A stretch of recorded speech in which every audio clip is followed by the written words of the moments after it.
शानदार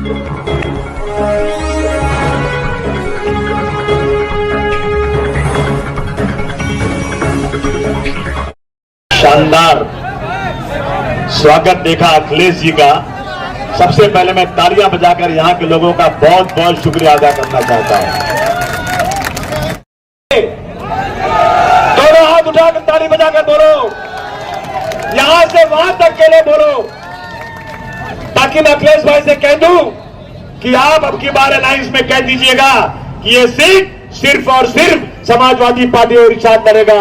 कि आप लोग जितना तालियां बजाकर बताओगे ना, उतनी ताकत से ये मैसेज जाएगा अलायंस के पार्टनरों के पास। समझ गए ना दोस्तों? आज हालत देश की बहुत खराब है। मैं जब पार्लियामेंट में था ना, तो मेरे साथ मुनव्वर हसन चौधरी साहब भी थे। बहुत बहादुर आदमी, दुनिया में किसी का झुकने वाले नहीं। उसके बाद उनकी बीवी यानी इकरा और नाहिद की वालिदा, वो भी मेंबर ऑफ पार्लियामेंट थी।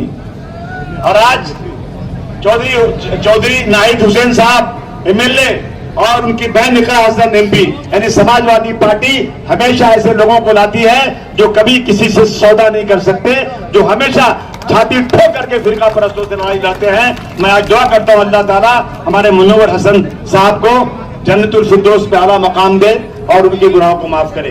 दोस्तों, ये शहर मैं सबसे पहले बताऊं दोस्तों, आज इस देश में हिंदू मुसलमानों को बांटने की कोशिश हो रही है। हम रोज कोशिश करते हैं, हम अपने मुसलमान भाइयों से चिल्ला चिल्ला कर कहते हैं, ऐ मुसलमान भाइयों, तुम रसूलुल्लाह को मानते हो? सब कहते हैं हाँ मानते हो। मैंने उनकी मानते हो?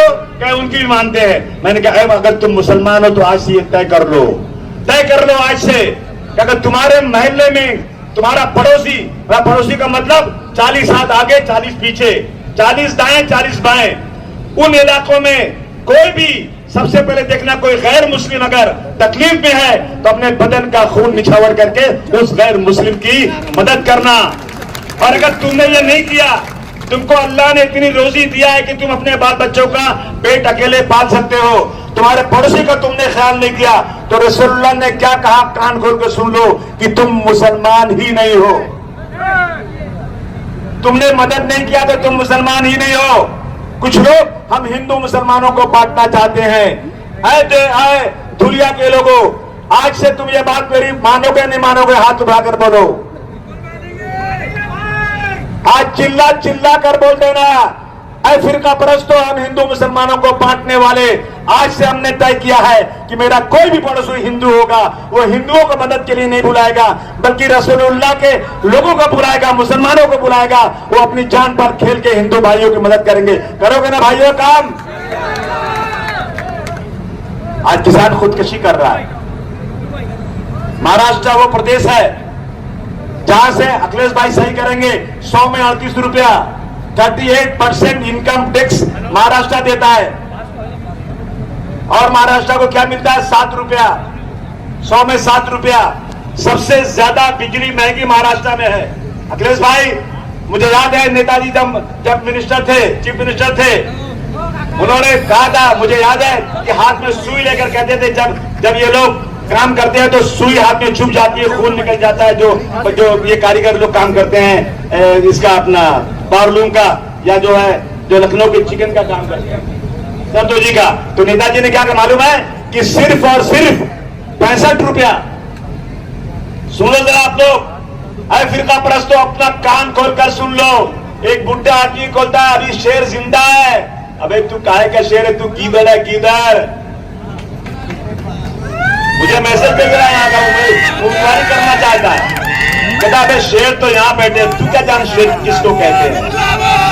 नेताजी ने सुनो बुनकर भाइयों, श्री मुलायम सिंह यादव नेताजी ने बुनकरों की बिजली की बिल पूरे महीने की फिक्स रेट कर दिया। कितना?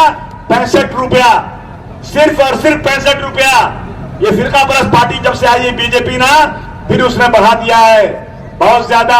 लेकिन हमारा वादा है कि जिन समाजवादी पार्टी की ताकत आएगी ना, यहां भी बिजली की बिल बहुत कम कर दी जाएगी। ये हम आज आपको ऐलान करके जाते हैं। मैं ये नहीं कहता हूं कि मैं 145 सीटें चुनकर आ जाऊंगा। आजकल पार्टनरशिप का जमाना चलता है। अगर मैं 6-8 भी चुनकर आ जाऊं और इनको उतने कम पड़ जाए तो इनको धुलिया में आकर ऐलान करना पड़ेगा। पावर लूम की सुविधाओं के लिए ये एक मर्द का आपको वादा है, लेकिन कब होगा? जब आप ताकत देंगे हम, जब होगा ये। परेशान है लोग।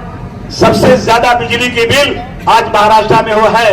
मैं देख रहा था गुजरात, दिल्ली, हरियाणा।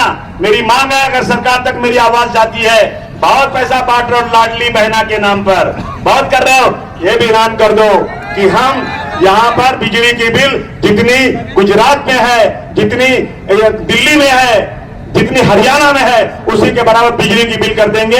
ये मांग सबको करना चाहिए दोस्तों।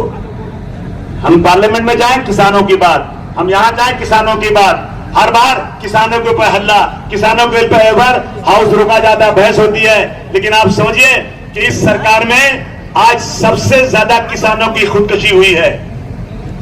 शहरों के आलीशान महलों में रहने वालों, अगर ये किसान अपनी जान दे करके खेती नहीं करेंगे तो हम दाने दाने के लिए मोहताज हो जाएंगे। मेरा देश 65, 70, 75% किसानों का देश है और इस देश में किसान परेशान है। बड़े बड़े बिजनेसमैनों का हजारों करोड़ माफ किया जा रहा है, लेकिन किसानों का 10,000, 15,000 बाकी है, तो आकर के उनके घर में ताला बंद करके उनकी प्रॉपर्टी को ले लिया जा रहा है। मैं भी गया था वर्धा में, एक आदमी ने मुझे बुलाया, कासिम भाई एक किसान ने आत्महत्या किया, चलिए घर पे। मैं जब घर पे गया ना तो कहा कि उसकी बेटी की शादी होने वाली थी, 2 दिन बाकी थे। गल्ला जितना घर में जमा किया था ट्रॉली लेकर आए, पूरा गल्ला लेकर चले गए। किसान शर्मा गया, परेशान हो गया, क्या मैं मेरी बेटी की शादी कैसे करूंगा, इसका हाथ पीला कैसे करूंगा। उसने खुदकुशी कर लिया। शर्म आना चाहिए सरकारों को, जो सरकारें आज किसानों की आत्महत्या नहीं रोक पा रही हैं। आज आप देख लीजिए महाराष्ट्र में क्या लगा है, ये सब छोड़ करके सिर्फ लव जिहाद। अभी क्या होता है लव जिहाद? पैन कार्ड जिहाद, लैंड जिहाद, वोट जिहाद, ये फिरका परस्त। मैं खुलेआम कहना चाहता हूं, जिहाद का मतलब है अपनी आत्मा को सुधारना, जिहाद का मतलब है संघर्ष करना। जिहाद ये तुम जो है एक जिहाद जो बहुत ही पाकीज़ा लफ्ज है। मैं फडणवीस साहब को और दिल्ली में बैठे प्रधानमंत्री को कहना चाहता हूं कि किसी को मारने का नाम नहीं है। तुम एक पब्लिक के बीच में गलतफहमी पैदा करते हो। आज 18 साल की उम्र का शख्स कोई कहीं भी शादी कर सकता है, ये इस देश का संविधान है। अगर किसी मुसलमान ने शादी कर लिया, उसका घर तोड़ डालते हो, उसका घर जला डालते हो। ये क्या है? इस संविधान की धज्जियां उड़ाना चाहते हैं। आज वादा करो, अगर संविधान की तरफ कोई आंख उठाएगा, भारतवर्ष की गलियों में खून की नदियां बह जाएंगी, लेकिन हम इस संविधान को मिटने नहीं देंगे इस देश के अंदर। अगर अबू आसिम नाम का शख्स जो एक मजलूम कौम का एक मजलूम बंदा है, आज इस माइक पर खड़े होकर के अपने सबसे बड़े मालिक के बारे में बोलने की ताकत है, तो ये मुझे डॉक्टर भीमराव अंबेडकर साहब ने दिया है। इस ताकत को कभी हम मिटने नहीं देंगे दोस्तों। आज ये हालत है। आज मुस्लिम हिंदू भाई भाई की तरह से रहते थे। मैं गांव का रहने वाला हूं, पता है हम बचपन में देखते थे जब दादी रोटी पकाती थी ना, जब दादी रोटी पकाती थी, पहली रोटी जो है ना, पहली रोटी एक कौवे को दे दी जाती थी, आखिरी रोटी बाहर खड़े मोती कुत्ते को दे दी जाती थी। और आज ये लोग मुंह से रोटियां छीन रहे हैं। हम बचपन में गांव में रहते थे, नमाज पढ़ के लोग निकलते थे। हिंदू भाइयों का कितना यकीन था मुसलमानों के ऊपर, कितना भरोसा मुसलमानों के ऊपर। ये दाढ़ी कुर्ता वाले जिनको आज ये आतंकवादी कहते हैं, इन पे कितना भरोसा था जब वो नमाज पढ़ के निकलते थे। हिंदू भाई हिंदू बहनें अपने बच्चों को लेकर के गिलास में पानी लेकर के, गिलास में दूध लेकर के लाइन से खड़ी रहती थी। कहते थे भाई साहब आप नमाजी आदमी हैं, इस पानी में फूंक दीजिए, अगर एक बार आपने फूंक दिया तो शायद आपकी दुआ से अल्लाह ताला सुन लेगा और मेरा बच्चा अच्छा हो जाएगा। ये इस देश की तहजीब थी, ये इस देश में मिलजुल के रहने वाले लोग थे। लेकिन आज इस देश में ये इसको खत्म किया जा रहा है। बहुत सारी चीजें हैं दोस्तों, आज कंपनियां बेची जा रही हैं, सारी कंपनियां बेच दी गई। आज पूरे दुनिया में हर मुल्क के पास अपनी एयरलाइन है। भारतवर्ष महान, हर गाड़ी के पीछे लिखा है मेरा देश महान, मेरा देश महान, लेकिन 100 में ज्यादातर बेईमान। यह हालत है। एयर इंडिया हमारी नेशनल एयरलाइन थी, बिक गई, वो खत्म हो गई। हमारी कोई एयरलाइन ही नहीं है। एयरपोर्ट बिक गया, सी पोर्ट बिक गया, बड़ी कंपनियां बिक गई, ट्रेन बिक गई। दलितों जागो, जागो, वो लोग जिनका रिजर्वेशन है। ये मर्द लोग नहीं है, ये पिछले दरवाजे से रिजर्वेशन खत्म कर रहे हैं। अगर रेलवे बिक गया आपका रिजर्वेशन खत्म, अगर एयरपोर्ट बिक गया, अगर अच्छा फ्लाइट बिक गई, कंपनियां बिक गई, इन सब में जो रिजर्वेशन था वो सब खत्म हो रहा है। इसलिए आप लोग जाग जाइए और इस सरकार के खिलाफ खड़े हो जाइए।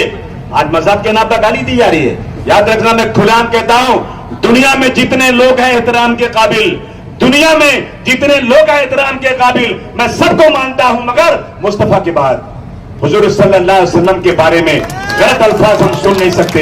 हम इस देश में भूखे रहने को तैयार हैं। हमारे बच्चों को नौकरियां नहीं मिलेगी ना, हम सड़क पर खोंचा लगाकर, मूंगफली बेचकर, सब्जी बेचकर, फ्रूट की गाड़ी लगाकर, सरों पर मिट्टियां लाद करके हम अपने बाल बच्चों को पाल लेंगे। लेकिन हमारे रसूलुल्लाह को अगर किसी ने गलत लफ्ज से यकीन किया तो याद रखना, हम इसे कभी बर्दाश्त करने वाले नहीं है। अखिलेश भाई, आप बात कीजिए पार्लियामेंट में, आप लोग चुनकर दीजिए मुझे इरशाद को। मैं वादा करता हूं, मैं असेंबली चलने नहीं दूंगा जब तक यहां ये कानून नहीं बन जाए कि किसी के मजहब के बारे में कोई गलत बोलेगा तो उसको यूएपीए में बंद किया जाए, यूएपीए में बंद किया जाए। एक नंदा है, नाका छोटा सा, नाम नहीं लूंगा, बहुत दिमाग खराब है। अबे हम मर्द हिजड़े नहीं है, हम वही लोग हैं जिनके उलमाओं ने अंग्रेजों के दांत खट्टे कर दिए। तुम कौन से खेत की मूली हो? तुम कहते हो मस्जिद में घुस करके मारूंगा। एक बार सरकार सिक्योरिटी हटा दे और आज हम मस्जिद में घुस के दिखा देना तो मैं समझा तू अपने असली माँ बाप की औलाद है, लेकिन समझूंगा हिजड़े की औलाद है। ये बर्दाश्त नहीं कर सकते। अखिलेश भाई, ये लोग घरों में घुस गए, बच्चे कुरान शरीफ पढ़ रहे थे, कुरान शरीफ हाथों से फेंक दिया गया, कहा यहाँ कुरान शरीफ नहीं पढ़ने देंगे। जिन्होंने जान देकर मैकदे की आबरू रख ली, जिन्होंने जान देकर मैकदे की आबरू रख ली, वही आज कतरे कतरे के लिए तरसाए जाते हैं। क्या हो रहा है इस मुल्क के अंदर? दोस्तों, भाइयों और बहनों, मैं आपसे गुजारिश करने आया हूं, जाग जाओ, जाग जाओ। 400 पार वाले अब की बार कितना? 400 पार। वाह बेटा वाह। अब की बार कितना? जोर से बोलो। और जब सब इकट्ठा हो गए तो 240 पे अटक गए। बैसाखी दोनों हाथ में है, 2 बैसाखी है, 2 बैसाखी वाला तो चल ही नहीं सकता है। और अब की बार यहां महा विकास अघाड़ी बनेगी। एक एक आदमी, चाहे वो तुम्हारा दुश्मन हो, लड़ने वाला, चाहे कुछ भी हो, हिंदू और मुसलमान, सिख और ईसाई, जो इस देश के सिपाही हैं, मिल करके एक एक लोग अब की बार जो भी उम्मीदवार खड़ा होगा महा विकास अघाड़ी का, उसको वोट देना। हाथ उठाकर बोलो ठीक है कि नहीं ठीक है? हम महा विकास अघाड़ी के लोगों, मेरा ही उम्मीदवार कहां गई तरह ये चुनकर आएगा। मेरे पास एक एमएलए है, रईस की तरह एक एमएलए मेरे पास है अभी। एक मेरा दाया हाथ, एक बाया हाथ बना दो, 5-6 चुनकर दे दो। असेंबली में किसी की बाकी ताकत नहीं है जो मुसलमानों के बारे में हम हिंदू मुसलमानों को इस देश में लड़ा सके। मैं आपको वादा करता हूं इस बात का। हम ही को कातिल कहेगी दुनिया, हमारा ही कत्लेआम होगा। हम ही को कातिल कहेगी दुनिया, हमारा ही कत्लेआम होगा। हम ही कुएं खोदते फिरेंगे और वो पानी हम ही पे हराम होगा। हम ही कुएं खोदते फिरेंगे और पानी हम ही पे हराम होगा। याद रखना, मुझे यह डर है कि इस सदी में अगर यही ज़हनियत रही तो न कोई अब्दुल कलाम होगा, न कोई अब्दुल हमीद होगा इस देश के अंदर। मैं अपनी बात खत्म करना चाहता हूं। मैंने देर तक बात की, मेरे नेता को सुनना, आप लोगों को इनको ही सुनना चाहिए, हमें तो बोलना भी नहीं चाहिए आज, लेकिन